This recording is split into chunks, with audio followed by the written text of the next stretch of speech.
오늘 부활 그 희망의 여정으로 제목 이렇게 잡아봤어요. 부활절 오늘 첫째 주일에서 부활에 관한 메시지를 좀 더 나눴으면 하는 마음으로 이런 말씀의 제목을 잡고 함께 은혜를 나누려고 합니다. 사람들은 희망을 가졌느냐 희망을 가지지 못했느냐 따라서 그 삶의 의미를 달리하게 되죠. 희망이 없는 사람은 삶의 무의미성에 빠져서 사는 낙이 없습니다. 재미가 없고 행복하지 않습니다. 희망이 없이 희망을 상실하고 살아가는 사람은 자신도 모든 것도 다 부정하려고 합니다.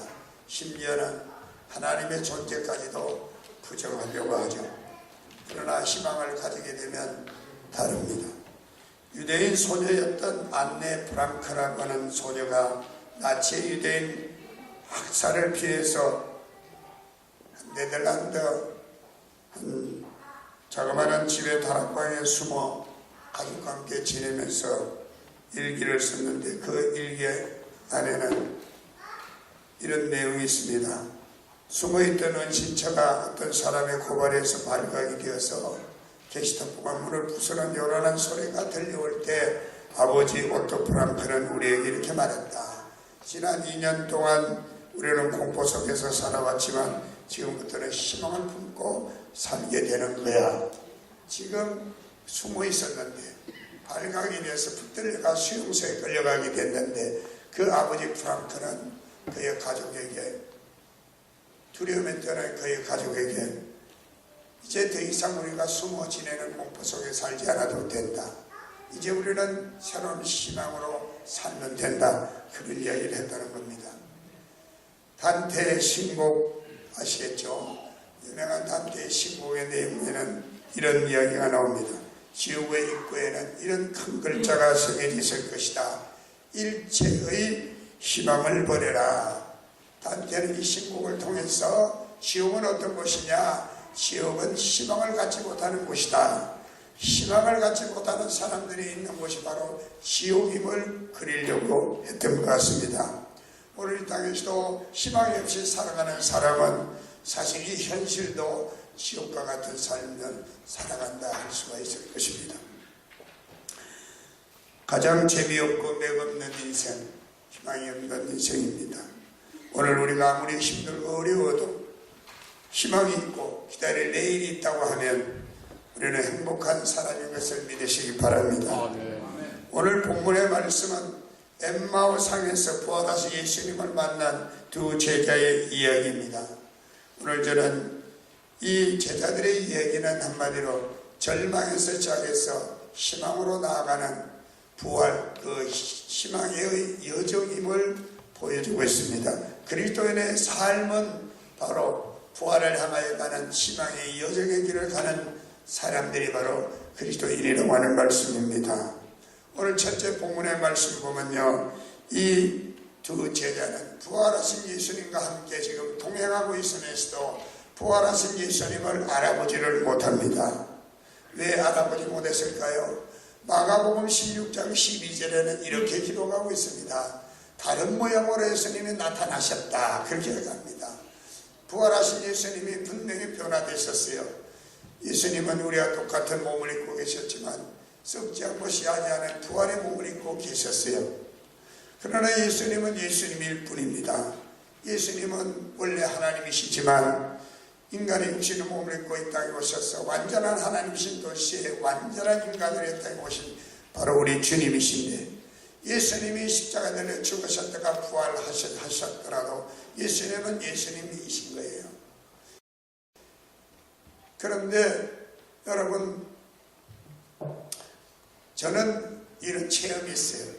우리 교회에서 자랑 같지만 제 눈을 감켜놓고 자기 아내 손을 만지면서 아내를 찾는 거야. 목사가 돼가지고 사모를 못 찾으면 어떡하나. 아주 직구된 우리 권사님 한 분이 사회를 못 보면서 그래 아내 손을 찾는 거야. 다른 것도 만지잖아요. 손가락 하나만 만지고. 근데 저는 몇 번 저를 시도를 했는데 다 맞췄어. 눈을 감고도 아, 이게 누구 손가락인가. 저는 제 집사람 손가락을 금방 알아맞혔어요. 맞아요, 안 맞아요? 맞아요. 맞아요. 눈을 감아도 알게 되겠더라고. 보니까 느낌이 있다, 이게 느낌이. 여러분, 이 예수님의 두 제자가 부활하신 예수님 3년 이상이나 예수님과 동무동락했던 그 제자가 부활하신 예수님이 함께 계시는데 예수님을 알아보지 못했다? 문제가 있는 거야. 왜 그럴까요? 여러분, 이 두 제자는요, 정말 모든 것을 다 기려하고 주님을 따르고 헌신했던 제자였다고 생각합니다. 그런데 바로 그 예수님이 세상을 떠나서 무덤에 상살리는 바 되신 거예요. 정말 허탄하게 거리 없는 순간이겠죠. 그런데 예수님이 무덤에서 살아나셨다는 소식을 듣지만 그들은 믿지 않았어요. 받아들이지 않았어요. 여러분, 믿음이 뭡니까? 히브리서 11장 1절의 말씀은 믿음은 바라는 것들의 실상이고 보지 못하는 것들의 증거라고 말하고 있는 줄 믿습니다. 여러분, 예수님 부활하심을 믿지 못하니까 이 두 제자는 예수님을 보지를 못한 거예요. 사람들은 봐야 믿겠다고 아우성치는 사람이 있는데 신앙의 생애는 보기 전에 이미 믿으면 느낌이 와요. 할렐루야. 하나님의 말씀을 믿고자 하면 이미 우리 속에 마음이 확신이 다가오고 느낌이 오는 거예요. 이게 신앙의 생애임을 믿으시길 바랍니다. 할렐루야. 내가 꼭 체험하고 눈으로 보고 손으로 만져야 알고, 그게 아니에요. 신앙의 세계는 믿으면 느낌이 와요. 왜냐하면 영적인 세계이기 때문에 그렇습니다. 할렐루야. 이 두 제자는 부활하신 예수님이 여러 차례 그를 결서서 죽었다가 인자가 다시 3일 만에 살아나야 되겠다고 예고해 주셨음에도 그 말씀을 근심을 듣고 받아들이지 않은 겁니다. 왜냐하면 오늘 성경에도 그렇게 나와 있지만 이스라엘을 속량할 자라고 이렇게만 생각했어요. 이스라엘을 속량한 자가 뭡니까? 이스라엘이 지금 로마의 지배 아래 있어요. 로마의 속국이고 로마의 식민지가 되어 있어요. 그러니까 이 제자들은요, 예수님이 로마 황제를 능가할 만한 강력한 권력을 가진, 힘을 가진 그런 왕이 되어서 이스라엘 백성들을 로마에서 해방시킬 그런 속량자로 생각했기 때문이죠. 그래서 그들은 예수님이 그런 권력을 가지고 로마의 지배에서 이스라엘을 속량시켜주면 예수님의 권력을 나눠 가질 그런 욕심을 가졌던 사람 중에 한 사람이었을 것이라고 생각이 되어져요. 여러분, 요한계시록 1장 18절의 말씀 보면 곧 살아있는 자라 내가 전에 죽었었노라 볼지어다 이제 세세토록 살아있어 사망과 음부의 열쇠를 가졌다. 세세토록 살아계신 우리 주 예수 그리스도이심을 말씀하고 있는 줄로 믿습니다. 그분은 히브리서 13장 8절의 말씀 보면 어제나 오늘이나 영원토록 동일하신 분이시다. 할렐루야. 여러분, 그러므로 예수님은요, 잠시 십자가에 매달려 죽을 것 같으나 죽을 수 없는 분이 예수님이십니다. 누굴 위해 죽으셨습니까? 저와 여러분을 위해서 죽으셨다가 부활의 첫 열매가 되셔서 다시 살아나신 줄로 믿으시기 바랍니다. 예수님이 똑같으신데 문제는 제자가 다른 거야. 제자가. 예수님은 십자가 달려 죽으시기 전이나 십자가 달려 죽으셨을 때나 무덤 속에 계셨을 때나 부활하셨을 때나 예수님은 똑같으신 분이요. 예수님은 변함없는데 문제는 이 제자들의 마음이 문제인 것입니다. 이 제자들은 믿음이 없었기 때문에 예수님을 알아보지 못한 거예요. 부활은 여러분, 부활을 믿는 사람에게만 주어지는 약속이요 축복인 것을 믿으시기 바랍니다. 부활을 믿는 사람에게만 부활을 우리에게 산 소망이 되는 것입니다. 부활에 대한 믿음, 부활에 대한 희망을 갖고 있다면 우리도 언젠가 반드시 주님을 만나 얼굴과 얼굴을 대하여 본 것처럼 선명하게 우리도 주님을 대하게 될 날이 있게 될 줄로 믿습니다. 두 번째로 오늘 성경 말씀 보니까 이 두 제자는 슬픈 얼굴 빛을 하고 있었다고 합니다. 슬픈 빛을 띠고 그런 표현이 나옵니다. 왜 슬플까요? 슬플 수밖에 없죠. 그들이 따르고 사랑했던 스승이신 예수님이 십자가 달려 죽으시고 무덤에 장사지냈기 때문입니다.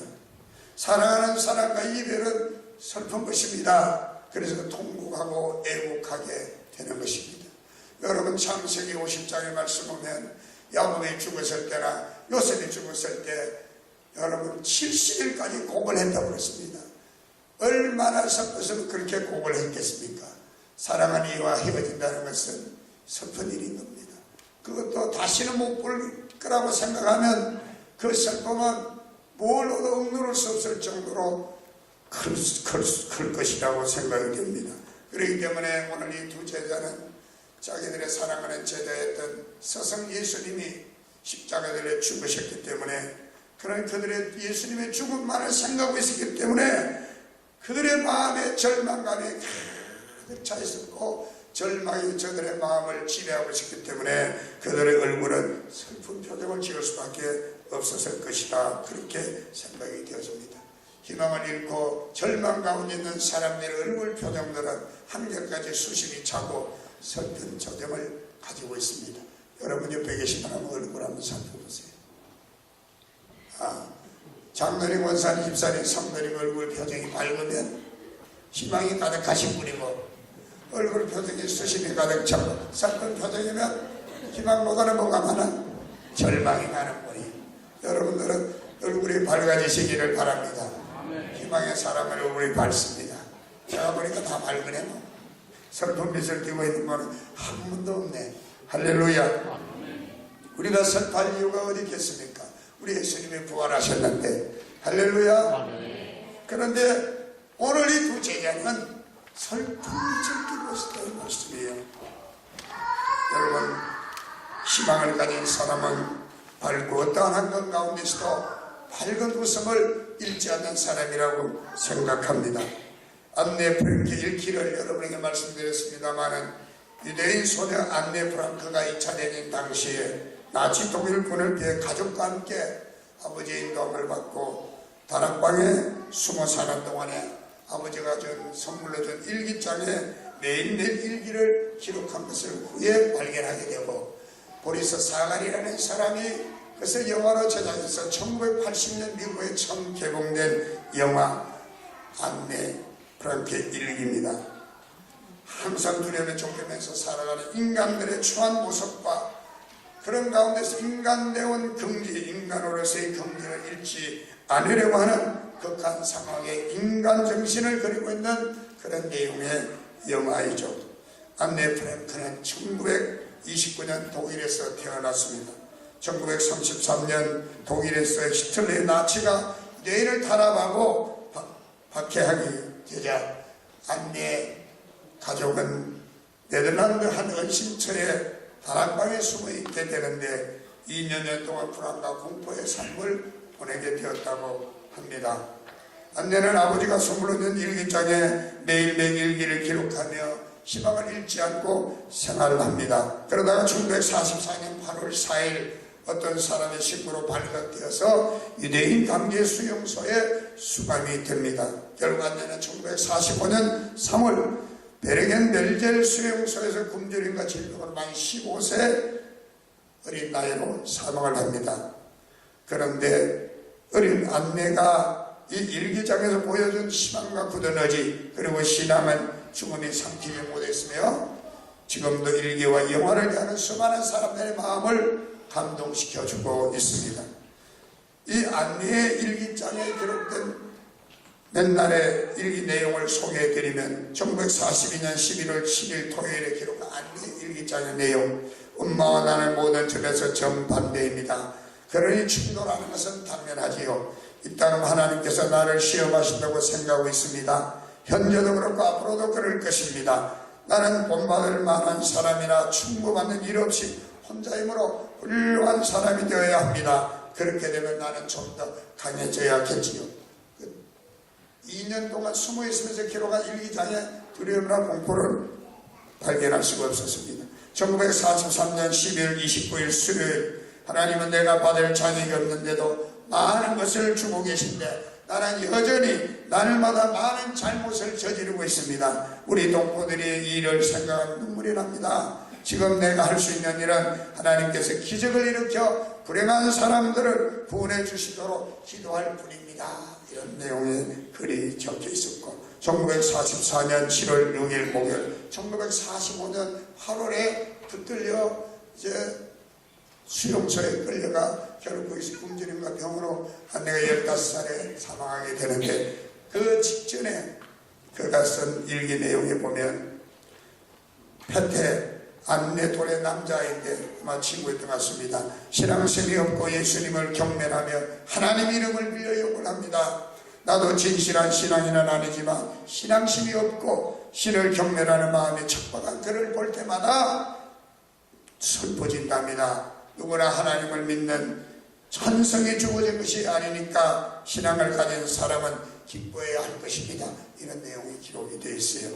여러분, 이렇게 정말 숨가쁜 그 날들 밖에는 게시타프가 총을 들고 사이렌을 울려가면서 집집마다 이제 숨어있는 유대인들을 찾기 위해서 해란이 되어 있는 그러한 정말 숨막히는 그 순간에도 이 안내 일기에는 이렇게 정말 뭐랄까요, 두려움과 공포보다는 신앙과 희망의 의지를 보게 됩니다. 여러분, 우리 그리스도는 어떤 사람들입니까? 그리스도인들은 이미 예수의 십자가와 함께 나는 죽고 이제 그리스도와 다시 산 자들인 걸 믿으시길 바랍니다. 여러분, 예수 그리스도의 십자가와 부활을 믿는 성도들에게는요, 더 이상 우리에게 절망한 우리 마음속에 들어올 자리가 없습니다. 우리는 이미 예수 그리스도가 부활하심으로써 부활의 희망으로 우리는 항상 기뻐하고 쉬지 말고 기도하고 범사에 감사하는 삶을 살아가야 하는 자들인 걸 믿으시기 바랍니다. 아멘. 할렐루야. 아멘. 여러분, 창세기 1장의 말씀 보면 하나님이 천지를 창조하실 때 저녁이 되고 아침이 되니 그리고 하나님 보시기에 좋았다라 그랬어요. 저녁은 별로 볼 게 없는데 새벽은 볼 게 있습니다. 그래서 하나님 보시기에 좋았다라 그랬어요. 여러분, 이런 내용은 성경에 많이 있습니다. 어둠이 기숙할지라도 새벽은 오리라. 할렐루야. 우리나라의 민주투사였던 김영삼 전 대통령은 달게 보면 밑으로도 새벽은 온다. 이가 희망을 노래하는 말들인 줄 믿습니다. 여러분, 예수님의 부활을 믿는 성도들은 희망을 노래하는 자들이 되어야 될 줄 믿습니다. 어떤 환경과 상황 속에서도 희망을 말할 수 있어야 되고 희망을 노래할 수 있는 사람이 되어야 됩니다. 슬픔 미쳐는 안 됩니다. 그래서 여러분, 초대교회 성도들 성령 받고 난 다음에 그들은 예수님의 부활을 믿고 예수님의 부활이 그들의 산 소망이고 희망이 되었기 때문에 그들은 죽음도 두려워하지 않았습니다. 감옥에 들어가도 하나님을 찬송하고 하나님께 기도했습니다. 할렐루야. 여러분, 그들은 참수를 당해도 그들은 사자굴 속에 들어가도 찬송하고 기도한 줄로 믿습니다. 부활의 희망의 여정으로 나아가는 성도이기 때문입니다. 할렐루야. 마지막으로 오늘 성경 말씀 보니까요, 부활하신 예수님께서 이 두 제자와 동행하게 되었을 때 그들이 바뀌어지기 시작했다는 것입니다. 실패와 낭패감에 사로잡혔던 두 제자와 동행하시면서 예수님께서는 자신이 어떻게 고난을 받고 영광에 들어가야 할 것을 성경에 기록된 대로 자세히 풀어 설명하게 되었을 때 이 두 제자, 예수님 눈이 감겨서 눈이 어두워져 예수님도 보지 못하고 얼굴에 슬픈 빛을 했던 그들이 드디어 눈이 떠지고 예수님을 알아보기 시작했습니다. 그리고 난 다음에 그들은 다른 제자들에게 나가서 부활하신 예수님을 전했고 부활의 소식을 전하게 된 줄로 믿으시기 바랍니다. 부활의 신앙으로 희망을 선포하는 사람들이 됐습니다. 예수님의 부활하심을 확실하게 믿는 사람들은 절망하지 않습니다. 죽음이라는 절망 앞에도 굴하지 않고 죽음이라는 절망 앞에도 담대하게 희망을 갖고 싸워나가는 것을 봅니다. 초대교회 수많은 성도들이 비록 카타콤이라는 지하 동굴에 들어가 약 300년에 가까운 세월 동안 숨어서 신앙생활을 해왔지만 그들은 절망하지 않을 수 있으면 그들은 바로 부활의 신앙을 믿고 있었기 때문입니다. 사랑하는 여러분, 아프리카 개척자이며 선교사인 리빙스턴 오랜만에 고국인 영국에 돌아왔을 때 일이라고 합니다. 그레스코 대학에서 수여하는 명예법학 박사학위를 받으려고 강단에 서게 됐는데 그는 몹시 제약해 보였다고 합니다. 아프리카 정글에서 아프리카 특유의 심한 열병으로 20번이나 쓰러졌던 경험도 있었다고 합니다. 리빙스턴이 아프리카에 다시 돌아갈 것이라고 말하게 되자 사람들은 자신들의 길을 의심했습니다. 그 심한 고생과 그 죽음의 땅으로 그가 다시 돌아가고 싶어 하리라고는 생각도 못했기 때문입니다. 리빙스턴은 그들에게 이렇게 조용한 말로 연설을 합니다. 끝을 맺습니다. 여러분, 염려하지 마십시오. 나는 혼자가 아닙니다. 세상 끝날까지 항상 함께 있겠다고 약속하신 살아계신 주님이 나의 길통으로 원시림과 저 광야를 함께 걸어가 주실 것이기 때문입니다. 부활하신 예수님과 함께 동행하는 사람, 그분이 나의 주님 되심을 아는 사람, 그분이 바로 행복한 사람들입니다. 할렐루야. 여러분, 그렇게 눈이 감겨서 어두워 예수님도 알아보지 못하고 얼굴에 슬픈 미소를 가득 갖고 있었던 이 두 제자가 예수님의 말씀을 다 듣고 난 다음에 예수님을 알아보게 됐을 때 그 예수님과 동행하는 그들이 어떻게 바뀌어졌습니까? 더 이상 절망하는 사람의 모습이 아니고 더 이상 슬픈 미소를 띠고 있는 사람의 모습이 아닙니다. 그들은 달라졌습니다. 그들은 주님과 동행하면서 그렇게 즐거웠습니다. 마음이 뜨거웠습니다. 그들은 나아가서 사람들에게 부활하신 예수님 희망의 메시지를 선포하게 된 줄로 믿습니다. 사랑하는 성도 여러분, 우리 인생인 죽음이라는 절망을 향하여 나아가는 존재라고 말해뒀던 무신론자 철학자의 이야기와는 달리 성경은 우리 인생은 어떻게 말합니까? 희망을 향하여 나아가는 여정임을 우리에게 말씀합니다. 우리에게 장차 주님의 재림이 있을 것이고 그때는 그리스도 안에 먼저 자는 자들이 살아나게 될 것이고 모든 환난을 끝까지 이기고 살아남아 있는 사람은 그 다음에 혼란에 변하여 주님의 재림을 맞이하게 될 줄로 믿습니다. 예수님의 부활 사건은 우리 인생은 부활이라는 그 희망의 여정임을 알게 해 주셨습니다. 성경 베드로전서 1장 3절로 4절에 이렇게 말씀하고 있습니다. 예수 그리스도의 죽은 자 가운데서 부활하심으로 말미암아 우리를 거듭나게 하사 산 소망이 있게 하시며 썩지 않고 더럽지 않고 쇠하지 아니하는 기업을 있게 하시나니 곧 너희를 위하여 하늘에 간직하신 것이라. 여러분, 예수 그리스도께서 죽은 자 가운데 부활하심으로 우리를 거듭나게 하시고 우리에게 산 소망이 있게 해 주셨다라고 성경은 우리에게 말씀하고 있는 것입니다. 인간 절망에 처할 것이 죽는 일이라고 하면 최대 희소식은 죽은 자가 다시 살아나는 것이 아니겠습니까?